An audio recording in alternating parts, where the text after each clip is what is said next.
Selamat pagi menjelang siang, Shalom. Saya percaya kita semua dalam keadaan sehat-sehat.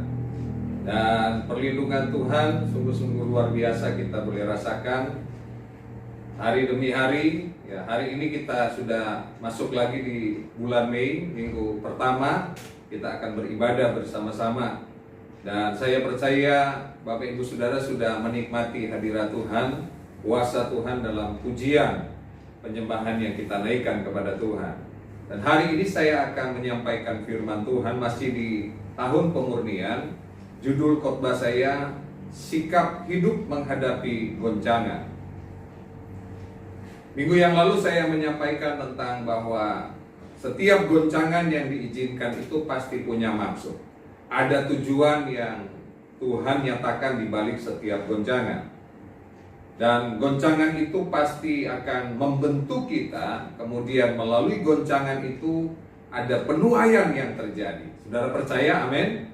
Pasti terjadi penuaian. Yang setuju katakan amin. Nah, hari ini bagaimana sikap hidup kita menghadapi goncangan? Mari kita melihat kisah di dalam 1 Raja-Raja pasal 17 ayat 1 hingga ayat yang ke-6. 1 Raja-Raja 17 ayat 1 hingga ayat yang ke-6. Lalu berkatalah Elia orang Tisbe dari Tisbe Gilead kepada Ahab, demi Tuhan yang hidup, Allah Israel, yang kulayani, sesungguhnya tidak akan ada embun atau hujan pada tahun-tahun ini, kecuali kalau kukatakan. Kemudian datanglah firman Tuhan kepadanya, pergilah dari sini, berjalanlah ke timur, dan bersembunyilah di tepi sungai Kerit. Di sanalah di sebelah timur sungai Yordan. Engkau dapat minum dari sungai itu, dan burung-burung gagak telah kuperintahkan untuk memberi makan engkau di sana. Lalu ia pergi dan ia melakukan seperti firman Tuhan. Ia pergi dan diam di tepi sungai Kerit, di sebelah timur sungai Yordan. Pada waktu pagi dan petang, burung-burung gagak membawa roti dan daging kepadanya, dan ia minum dari sungai itu. Nah, Bapak Ibu Saudara, ini sebuah kejadian yang supranatural, yang luar biasa. Bagaimana Tuhan memerintahkan seorang nabi yang bernama Elia untuk pergi ke sebuah sungai Kerit ketika akan ada bencana, kekeringan selama 3,5 tahun. Tetapi kemudian ketika Elia berada di sungai Kerit, dia mendapatkan pertolongan Tuhan, penyertaan Tuhan, perlindungan Tuhan yang luar biasa. Namun Bapak Ibu, perlindungan itu tidak berlangsung terus-menerus, karena pada akhirnya sungai Kerit itu yang sebetulnya adalah sungai kering, benar-benar menjadi kering. Ya, padahal janji Tuhan untuk memelihara Elia itu adalah selama 3,5 tahun sebelum datangnya hujan.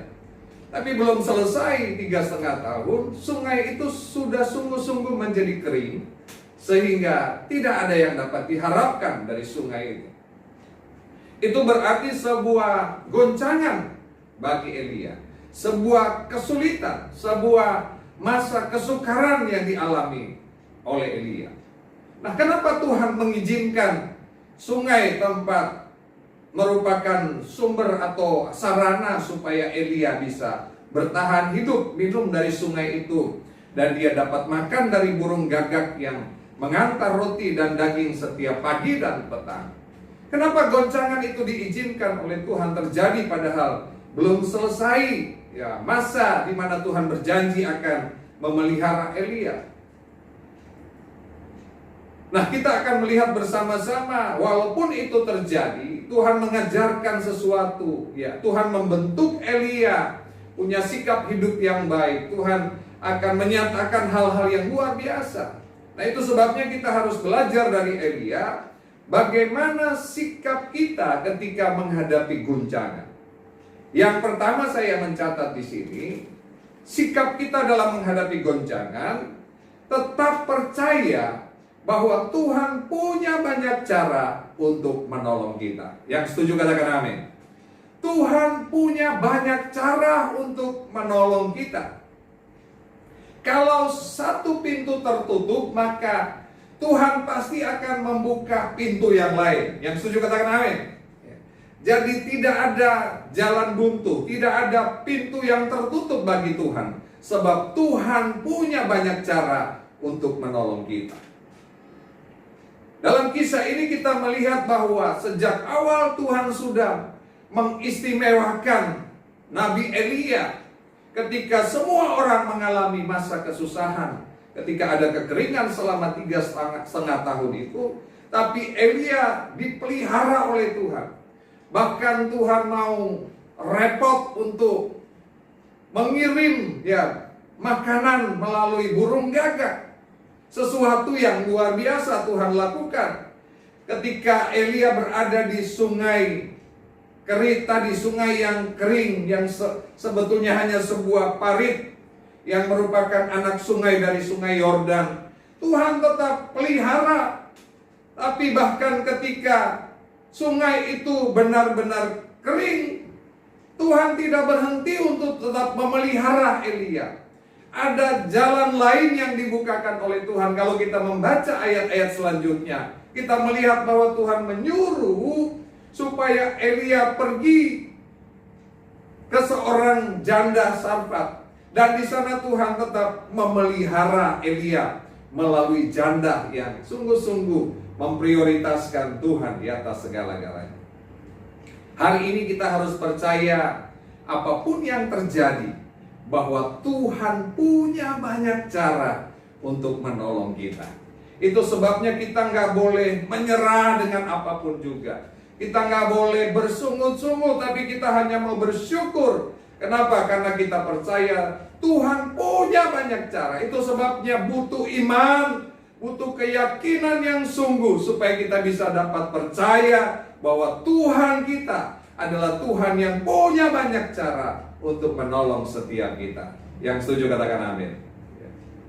Sebuah kesaksian yang luar biasa sekitar tahun 1890-an, Khalifah Al-Muiz menantang orang Kristen yang ada di Kairo untuk membuktikan Mazmur Matius 17.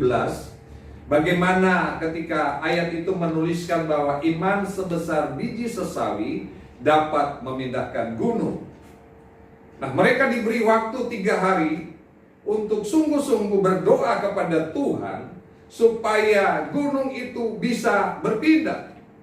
Dan kalau gunung tidak berpindah, maka mereka akan dibinasakan. Kemudian mereka sungguh-sungguh berdoa kepada Tuhan. Dan apa yang terjadi? Tiba-tiba ada sebuah gempa bumi yang sangat besar, sehingga gunung Mukattam itu benar-benar berpindah sejauh 3 km.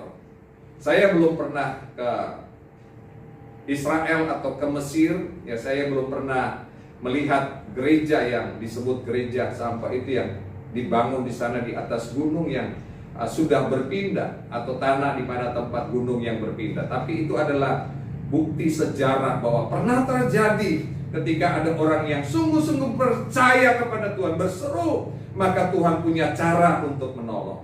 Sebab Dia Tuhan tempat perlindungan kita. Yang setuju katakan amin. Dia Tuhan gunung batu kita. Dia Tuhan kota benteng keselamatan kita. Dalam Mazmur 46 ayat yang kedua, Allah itu bagi kita tempat perlindungan dan kekuatan, sebagai penolong dalam kesesakan sangat terbukti. Kita akan melihat di depan kita mungkin ada goncangan-goncangan yang lain sesudah goncangan ini. Ya tentunya, saya tidak sedang memprediksi atau sedang menakut-nakuti, tapi ini nubuatan firman bahwa di hari-hari ke depan itu masa-masa akan semakin sukar, semakin sulit. Jadi mungkin ada goncangan-goncangan yang lain, mungkin goncangan tersebut akan lebih besar daripada goncangan sekarang. Tapi biarlah kita sungguh-sungguh percaya bahwa Tuhan adalah Tuhan yang punya banyak cara untuk tetap memelihara hidup kita. Ketika kita sungguh-sungguh tahu bahwa kita ada dalam sebuah genggaman tangan Tuhan, ada di dalam sebuah kerajaan yang tidak tergoncangkan, maka kita akan tetap tenang menghadapi segala sesuatunya. Dalam Ibrani 12 ayat yang ke-28, jadi karena kita menerima kerajaan yang tidak tergoncangkan, marilah kita mengucap syukur dan beribadah kepada Allah menurut cara yang berkenan kepadanya dengan hormat dan takut. Wow, luar biasa ya. Kita sudah menerima kerajaan yang tidak tergoncangkan. Dan nasihat firman Tuhan, kalau kita tahu kita ada dalam sebuah kerajaan yang tidak tergoncangkan, kerajaan Allah itu, maka yang harus kita lakukan adalah mengucap syukur kepada Allah menurut cara yang berkenan kepadanya dengan hormat dan takut kepada Tuhan. Yang setuju katakan amin. Saudara percaya saudara berada dalam kerajaan yang tak tergoncangkan? Amin, amin. Saya sangat percaya bahwa saya berada dalam kerajaan yang tidak tergoncangkan, di mana saya bisa melihat bahwa Tuhan punya banyak cara untuk menolong saya. Nah, bagaimana supaya kita tetap tinggal di dalam kerajaan yang tidak tergoncangkan itu? Maka seluruh hidup kita harus terus-menerus harus diisi dengan kebenaran firman Tuhan. Hidup kita harus diisi dengan pola pikir Tuhan yang tertulis dalam firman Tuhan. Hidup kita harus dipenuhi dengan janji-janji Tuhan yang pasti menguatkan kita, pasti meneguhkan kita, sehingga kita sungguh-sungguh merasakan bahwa hidup kita tidak dapat digoncangkan oleh apapun juga, karena kita sedang berada di kerajaan yang tidak tergoncangkan. Jadi sikap hidup kita menghadapi setiap goncangan, kita tetap percaya bahwa Tuhan punya banyak cara untuk menolong kita. Yang setuju katakan amin. Yang kedua, bagaimana sikap kita menghadapi goncangan? Yang kedua adalah terus bergerak dalam rencana dan kehendak Tuhan. Kalau sungai itu tidak kering, maka Elia terus-menerus berada dalam situasi yang nyaman. Dia tidak akan pergi ke Sarfat, bahkan dia tidak akan sampai kemudian di Gunung Karmel, di mana dia memimpin sebuah penyembahan kepada Tuhan. Kalau sungai itu tidak kering, maka Elia tidak akan pernah bertemu dengan janda di Sarfat yang sungguh-sungguh memprioritaskan Tuhan. Dia tidak akan melihat ada mujizat kebangkitan dari anak seorang janda itu kalau Elia tetap berada di sungai kering. Dan kalau sungai itu tidak kering, maka Elia akan terus berada dalam situasi nyaman, bermalas-malasan. Dia tidak melakukan apa-apa, dia tidak bergerak pada rencana Tuhan. Dia hanya makan, minum, tidur, makan, minum, tidur. Hanya itu kegiatan yang dia lakukan. Tapi karena sungai itu kering, kemudian Elia bergerak. Bahkan kemudian dia dituntun oleh Tuhan supaya bisa melihat hal-hal yang luar biasa. Dalam Ulangan pasal yang ke-32 ayat yang ke-11, laksana Raja Wali menggoyang bangkitkan isi sarangnya, melayang-layang di atas anak-anaknya, mengembangkan sayapnya, menampung seekor dan mendukungnya di atas kepaknya. Cara Raja Wali mengajarkan anaknya untuk bisa terbang, maka sarangnya itu dibongkar, digoyang bangkitkan, digoyang-goyang, sehingga anak Raja Wali itu tidak tinggal dalam kenyamanan yang tidur-tiduran terus di dalam sebuah sarang, tapi kemudian mereka keluar untuk belajar terbang. Dan terbang itu adalah kodrat daripada Raja Wali. Terbang itu adalah panggilan atau rencana dari seekor burung Raja Wali diciptakan. Nah, hidup kita, hidup saya dan saudara harus sungguh-sungguh ada dalam rencana dan panggilan Tuhan. Tuhan tidak memanggil kita untuk ada di zona nyaman, tapi kita harus keluar. Eklesia gereja itu adalah orang-orang yang telah dipanggil dari kegelapan kepada terangnya yang ajaib, untuk melakukan tugas panggilan Tuhan, untuk memberitakan tahun rahmat Tuhan, untuk memberi kekuatan kepada orang yang lemah, menghibur orang yang susah, dan sungguh-sungguh mendemonstrasikan kuasa Allah bahwa Tuhan kita hidup. Yang setuju katakan amin. Nah, Elia kemudian bisa melihat ada hal-hal yang luar biasa yang Tuhan lakukan melalui kehidupannya. Tuhan membawa dia untuk melihat bagaimana Tuhan mendemonstrasikan kuasanya. Bukan hanya pemeliharaan Tuhan yang ajaib ketika dia berada di Sungai Kerit, tapi dia bisa melihat bahwa melalui hidupnya Tuhan bisa membangkitkan orang yang mati. Jadi bukan hanya sampai di Sungai Kerit, tapi kemudian dia sampai ke Sarfat, dan pada akhirnya dia ada di Karmel. Artinya bahwa Tuhan membawa hidup Elia, Tuhan membawa hidup kita saat ini untuk berjalan dari mujizat kepada mujizat. Yang setuju katakan amin.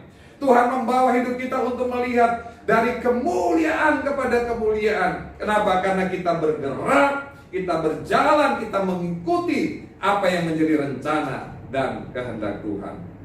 Berjalan dari mujizat kepada mujizat. Tuhan adalah kunci dari semua pintu. Dengar baik, Tuhan adalah kunci dari semua pintu. Kalau pintu yang satu diizinkan tertutup, percayalah ada pintu yang lain yang pasti dibukakan oleh Tuhan. Yang setuju katakan amin. Nah, itu sebabnya kita harus terus bergerak dalam rencana Tuhan. Jangan menyerah, ya, jangan mengurung diri dan berkata, aduh kasihan, saya sudah terpuruk, sudah mengalami hal nasib seperti ini. Tidak ada, ya. Kita harus bergerak dalam rencana Tuhan yang luar biasa. Tuhan akan memperlihatkan hal-hal yang lebih dahsyat lagi. Yang yakin katakan amin. Amin. Ya. Yang ketiga, bagaimana sikap kita menghadapi guncangan?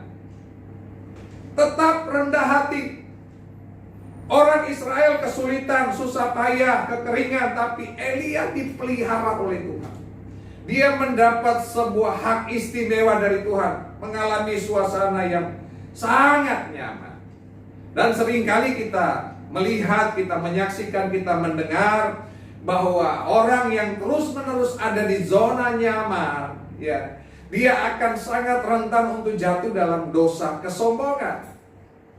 Ada banyak orang, ya, tidak semua memang, banyak orang yang ketika dia sudah mapan, sudah nyaman, ya, dia mulai melupakan sebetulnya siapa yang memberkati dia. Misalnya ada orang yang ketika dia masih mengalami kesulitan, dia bersungguh-sungguh, ya, ke gereja setiap hari mungkin, ya. Kalau bisa ada ibadah setiap hari, dia mau ibadah setiap hari. Dia ikut semua kegiatan-kegiatan ibadah. Pokoknya dia cinta Tuhan mati-matian. Tapi ketika mulai Tuhan memberkati dia dengan pekerjaan, dengan kesibukan-kesibukan yang lain, ketika ditanya, kenapa gak ibadah? Sibuk ngurus ini, sibuk ngurus yang itu, sibuk segala macam dia lakukan. Sehingga dia melupakan bahwa ternyata Tuhan adalah sumber berkat dari kehidupannya. Nah, seringkali itu yang terjadi. Dan itu sebabnya Tuhan mengizinkan Sungai Kerit itu sungguh-sungguh menjadi kering, supaya Elia gak ada di zona yang nyaman itu. Dan dia tidak menjadi sombong, dia tidak menjadi orang yang merasa bahwa semua baik-baik saja. Nah, kalau kita menyadari hal itu, maka hidup kita pun akan sungguh-sungguh meresponi dengan baik ketika goncangan itu datang. Ada maksud Tuhan untuk kita introspeksi diri. Apa yang Tuhan sedang koreksi dalam diri kita? Kalau tiba-tiba misalnya ekonomi kita berguncang, apa yang Tuhan sedang koreksi tentang keuangan kita? Kalau kesehatan kita berguncang, apa yang Tuhan sedang koreksi? Kalau hal-hal yang terjadi dalam rumah tangga kita bergoncang, apa yang Tuhan sedang koreksi? Supaya kita tidak menjadi orang yang sombong, tapi kita mengingat bahwa kita selalu butuh Tuhan yang adalah sumber dari segala kehidupan kita. Hari-hari ini kita menyaksikan bahwa kekayaan atau uang yang sangat banyak pun tidak bisa diandalkan. Tidak ada yang bisa diandalkan di dunia ini. Beberapa waktu yang lalu saya mendengar bahwa ada orang yang cukup kaya gitu, ketika dia meninggal dia harus dikubur bukan di tempat pemakaman yang mewah ya. Dan dia tidak dibuat semacam acara-acara ibadah layaknya orang kaya yang di sebuah tempat yang mewah dan lain sebagainya. Bahkan dia tidak boleh dilayat karena ada peristiwa COVID-19. Dari situ kita bisa mempelajari satu pelajaran bahwa sebetulnya tidak ada yang dapat diandalkan dalam hidup ini. Kalau kita bisa hidup, kita bisa bermegah hari ini, mari kita bisa bermegah itu hanya di dalam Yesus Kristus. Yang setuju katakan amin. Sebab Yesus adalah sumber segalanya. Biarlah pujian, hormat, kemuliaan kita kembalikan hanya kepada Tuhan. Kita masih bisa bekerja, kita masih bisa melangsungkan hidup, kita masih melangsungkan pelayanan di gereja masing-masing. Gereja masih bisa menjangkau jiwa-jiwa, menolong orang lain di sekitar kita. Semua untuk hormat kemuliaan, tidak ada kebanggaan diri, ya. Tidak ada untuk mencari popularitas diri, tapi biar nama Yesus saja yang ditinggikan dan diagungkan. Yang setuju katakan amin. Karena segala kemuliaan hanya bagi Tuhan. Tuhan tidak suka dengan orang yang sombong, tapi Tuhan mau dengan orang-orang yang rendah hati, yang akan menjadi sahabatnya ya Tuhan. Yang setuju katakan amin. Nah, itu sebabnya menyikapi goncangan yang terjadi, kita percaya bahwa Tuhan sedang membentuk kita, dan pasti ada penuaian di balik setiap goncangan. Dan sikap kita menghadapi goncangan, terus percaya, terus sungguh-sungguh yakin bahwa Tuhan punya banyak cara untuk menolong kita. Terus bergerak pada panggilan Tuhan, pada rencana Tuhan. Jangan berhenti, jangan menyerah dengan apapun juga. Terus ikut rencana Tuhan. Dan kemudian kita akan melihat bahwa Tuhan punya cara untuk memberkati kita. Dan kemudian kita punya kerendahan hati menyikapi semuanya, bahwa segala yang kita miliki semua berasal dari Tuhan, dan kita kembalikan untuk hormat kemuliaan nama Tuhan. Tuhan akan terus memurnikan kita, ya. Visi gereja kita adalah tahun pemurnian. Tuhan akan terus memurnikan kita sampai Dia mendapati kita benar-benar sungguh-sungguh murni di hadapan Tuhan. Tuhan memberkati kita pagi hari ini. Amin. Baik Bapak Ibu Saudara, hari ini kita akan masuk dalam perjamuan kudus. Kita akan bersekutu dengan tubuh dan darah Kristus. Bapak Ibu Saudara sudah mempersiapkan, mari suami-suami berfungsi sebagai imam di rumah masing-masing untuk membagikan roti dan anggur kepada seluruh anggota keluarga. Sudah dipersiapkan semuanya? Mari kita akan masuk dalam perjamuan kudus. Sebelum kita makan roti dan minum cawan anggur, kita akan bersama-sama melihat ayat firman Tuhan. Mari angkat roti di tangan kanan Bapak Ibu Saudara. Sebab apa yang telah kuteruskan kepadamu telah aku terima dari Tuhan, yaitu bahwa Tuhan Yesus pada malam waktu Ia diserahkan mengambil roti, dan sesudah itu Ia mengucap syukur atasnya. Ia memecah-mecahkannya dan berkata, inilah tubuhku yang diserahkan bagi kamu. Perbuatlah ini menjadi peringatan akan aku. Bukankah roti yang ada di tangan kanan Bapak Ibu Saudara adalah persekutuan dengan tubuh Kristus? Katakan amin. Mari makan dalam nama Tuhan Yesus Kristus.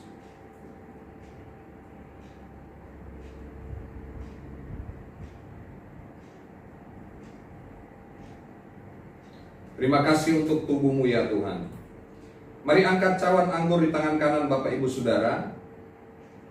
Sebelum minum, dengarkan firman Tuhan. Demikian juga ia mengambil cawan sesudah makan lalu berkata, cawan ini adalah perjanjian baru yang dimateraikan oleh darahku. Perbuatlah ini setiap kali kamu meminumnya, menjadi peringatan akan aku. Sebab setiap kali kamu makan roti ini dan minum cawan ini, kamu memberitakan kematian Tuhan sampai Ia datang. Bukankah cawan anggur pengucapan syukur yang atasnya kita mengucap syukur adalah persekutuan dengan darah Kristus? Amin. Mari minum dalam nama Tuhan Yesus Kristus.